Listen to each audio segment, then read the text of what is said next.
Story 1. The Locked Dorm Room That Wasn't Empty. When Sarah moved into her freshman dorm, things felt off.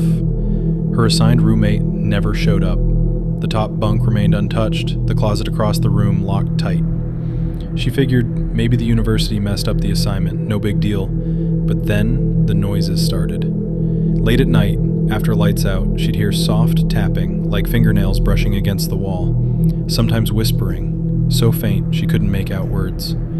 At first she thought it was just the thin walls. Old buildings make noise, right? But objects began to move. Her textbooks would shift slightly.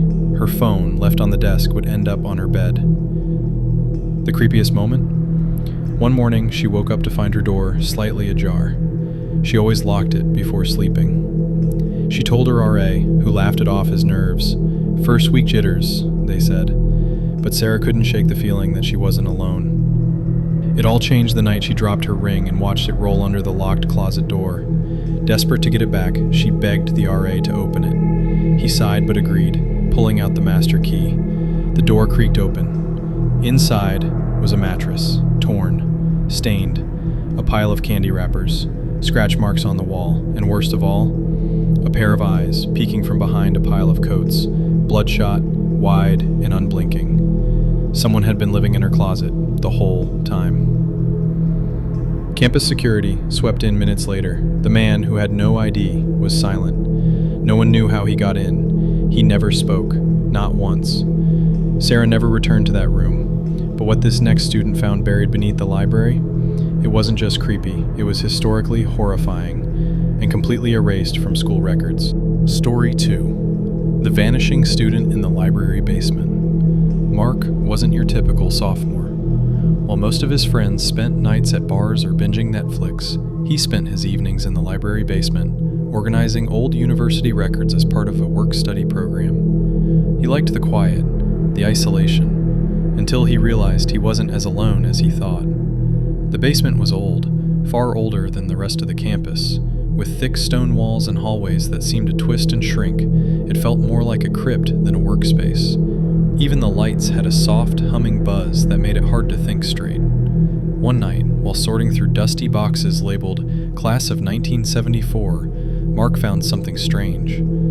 A folder with 6 student files, names, ID numbers, class schedules, but each one abruptly stopped mid-semester. No graduation forms, no withdrawal slips, nothing. It was like they had been erased. The next day, he asked the librarian about it. She stared at him for a moment, then gave a rehearsed smile. Those files are outdated, probably just misfiled. She told him to stop digging, but curiosity got the better of him. Mark returned after hours, flashlight in hand, determined to find more. Deep in the back, past a roped-off section labeled Archives, Do Not Enter, he found a crumbling brick wall with one loose stone. Behind it, a pitch-black hallway that reeked of mold and something metallic. He followed it. The tunnel led to a sealed iron door. Etched into it, in barely visible letters, was a name: Dr. Alan Greaves. Mark didn't recognize it. He pried it open. Inside was a forgotten room. Dust covered everything. A rusted metal chair was bolted to the floor. Chains hung from the wall. A single light bulb dangled overhead, flickering. On the floor was a mold-stained journal. Mark picked it up. Inside were handwritten entries spanning decades, student names, student numbers, and the same 6 names he had seen earlier. One entry simply read, "They saw too much." Suddenly, the door slammed shut behind him. The light cut out, and in the darkness, Mark heard whispering, close, layered, like multiple voices speaking all at once. Then, silence. They found him in the morning, curled on the floor, eyes wide open. He didn't speak. When paramedics asked what happened, he just muttered one sentence over and over: "They're still here." He left school a week later. His belongings never picked up. Story 3. The frat dare that went too far. Every campus has that one building, abandoned, boarded up, and filled with stories that no one can prove but everyone knows. At Crest Hill University, it was the old science annex, shut down after a horrific lab accident decades ago. The story went that a chemical reaction went wrong during a night experiment. The student, never named, was locked inside for hours. By the time they broke in, he was gone. Some said he'd melted into the floor. Others said he'd been taken by something inside the lab. They called him the Boiling Man. Enter Jason, frat pledge, thrill seeker, and known for never backing down from a dare. His challenge?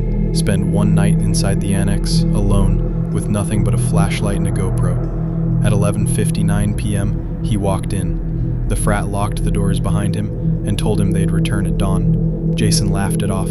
He shouldn't have. The building was dead silent. Dust hung in the air like fog.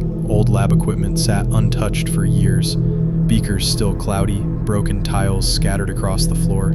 Jason set up his sleeping bag outside lab room B12, the site of the infamous accident. At first, nothing happened. He filmed himself joking around, calling out to the Boiling Man, mocking the legend.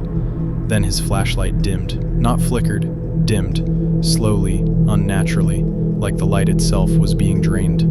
The GoPro footage showed him glancing around nervously, then talking, whispering, laughing, only he wasn't alone. Frame by frame, in the dark reflection of a steel cabinet door, there was a faint figure behind him. No face, just a shape, watching. At 3:17 a.m., Jason screamed, blood-curdling, primal, and then silence. The video cut off. He was missing for 48 hours. A hiker found him in the woods, barefoot, clothes shredded, muttering one word over and over, boiling, boiling, boiling. He couldn't remember how he got there. His feet were blistered raw, his hands trembled. He never returned to class, and no one talks about what he saw. But the school finally acted. Lab room B12, it's now welded shut with reinforced steel plates. And every now and then, security guards say they hear dripping from inside, even when the water's been shut off for years. Story 4. The girl in the lecture video. Raj was the kind of student professors loved. Attentive, quiet, straight A record. But that semester had worn him down. Too many classes, too little sleep. Finals loomed, and the only thing that could save him was reviewing weeks of recorded lectures. He started watching them late at night, one after the other, headphones in, eyes glazed. That's when he saw her. At first it was barely noticeable. A girl sitting in the very last row. Every class, every video. Motionless. She never blinked, never looked down, never took notes. Raj assumed it was just a coincidence, but in every recording she wore the exact same clothes. A faded gray hoodie, long black hair obscuring her face. And somehow she never seemed real. There was no light in her eyes, no movement, just silence. It started eating at him. He asked his friend Matt, who sat in the middle rows, if he ever noticed her. Matt blinked. Dude, no one ever sits in the back. Those seats are broken. Raj checked for himself the next day. The last row, chained off, dust covered, no signs of use. He took it to the professor. That's impossible, the professor said. The cameras only record to the middle of the lecture hall. They can't even capture the back. But Raj had the footage. He played it. The professor watched silently, then stood up, pale-faced, and said, "You need to delete that." That night, Raj couldn't sleep. He reopened the final recording, heart racing. This time, the girl wasn't in the last row. She was 5 rows closer, then 3, then 1. In the final seconds of the video, just before it cut to black, she turned and smiled. The screen flickered. Raj's computer shut down. His roommate found him the next morning, laptop still open, eyes fixed on the screen. But the video file was gone. And Raj? He was gone too. All that remained was his chair, turned around, facing the back of the room. 4 students vanished into nightmares. Closet, basement, lab, lecture hall. Remember, campus shadows wash, closets whisper, and the next name could be yours.